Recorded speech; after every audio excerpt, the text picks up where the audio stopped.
News तक की headlines में स्वागत है आपका। वो खबरें जो आपको सुबह ही देख लेनी चाहिए, बताते हैं आपको यहाँ कहाँ हुआ धमाका कि टूट गए घरों के शीशे। किसान नहीं मान रहे सरकार की बात। बीजेपी और टीएमसी अब सुभाष चंद्र बोस के नाम पर भिड़े। पुणे में लगी आग का जिम्मेदार कौन, और लालू की तबीयत फिर से बिगड़ी।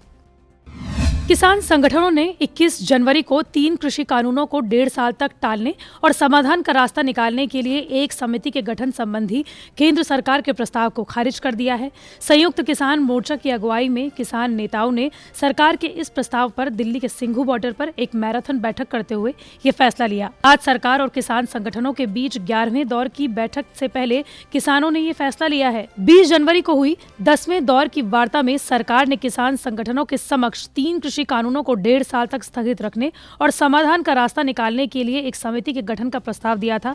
दोनों पक्षों ने 22 जनवरी को फिर से बातचीत करना तय किया था। इस बीच सुप्रीम कोर्ट द्वारा गठित समिति ने वार्ता शुरू कर दी और इसी कड़ी में उसने 8 राज्यों के 10 किसान संगठनों से संवाद किया।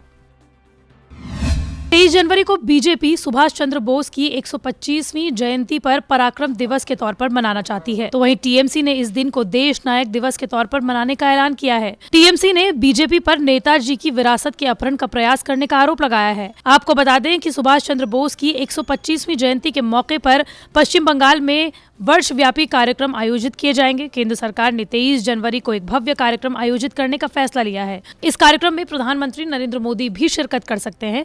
केंद्रीय संस्कृति मंत्रालय ने मंगलवार को एक अधिसूचना के जरिए कहा था कि केंद्र सरकार नेताजी की जयंती को पराक्रम दिवस के तौर पर मनाएगी। रेलवे मंत्रालय ने तो हावड़ा कालका मेल का नाम बदलकर नेताजी एक्सप्रेस रखने का भी फैसला कर लिया है, लेकिन टीएमसी ने कहा है कि नेताजी जयंती को देश नायक दिवस के तौर पर मनाया जाना चाहिए। ममता ने पराक्रम शब्द पर आपत्ति जताते हुए कहा कि इसकी जगह देश प्रेम या देश नायक उचित और बेहतर होता। पुणे के सीरम इंस्टीट्यूट ऑफ इंडिया के नए प्लांट में आग लगने से 5 लोगों की मौत हो गई। भारत में लग रही Covishield Serum Institute of India ही बना रही है, जिसकी आपूर्ति भारत समेत कई एशियाई देशों में की जा रही है। आग नए प्लांट में लगी है, जहां पर अभी वैक्सीन का उत्पादन शुरू नहीं हुआ है। वहीं महाराष्ट्र सरकार भी इस घटना के बाद एक्टिव मोड में है। सरकार ने जाँच के आदेश दे दिए हैं। महाराष्ट्र के मुख्यमंत्री उद्धव ठाकरे ने कहा है कि मिली जानकारी के मुताबिक आग नियंत्रण में है। उन्होंने ये भी कहा कि कोविड वैक्सीन की यूनिट में आग नहीं लगी है। उद्धव ठाकरे के मुताबिक कलेक्टर और नगर निगम आयुक्त से बात की जा चुकी है। आग लगभग नियंत्रण में है और इसी के बाद जांच भी बिठाई गई है।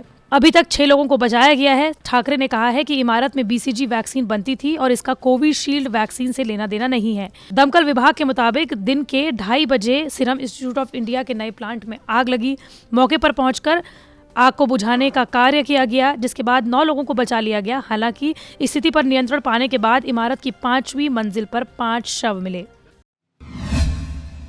कर्नाटक के शिवमोगा जिले में 21 जनवरी की रात तेज धमाका हुआ। विस्फोट इतना भयानक था कि घरों के शीशे टूट गए। इस घटना में पुलिस ने अब तक 3 लोगों के शव बरामद किए हैं।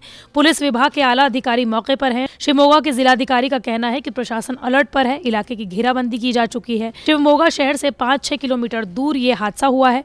प्रशासन का कहना है कि जांच की जा रही है कि क्या ये विस्फोट ट्रक में हुआ है या ट्रक के अलावा किसी और जगह पर हुआ है। गौरतलब है कि शिवमोगा कर्नाटक के मुख्यमंत्री बीएस येदुरप्पा का गृह जिला है। इससे पहले पुलिस विभाग को सूचित किया गया था कि शिवमोगा जिले के कुछ हिस्सों में भूकंप के झटके महसूस किए जा रहे थे।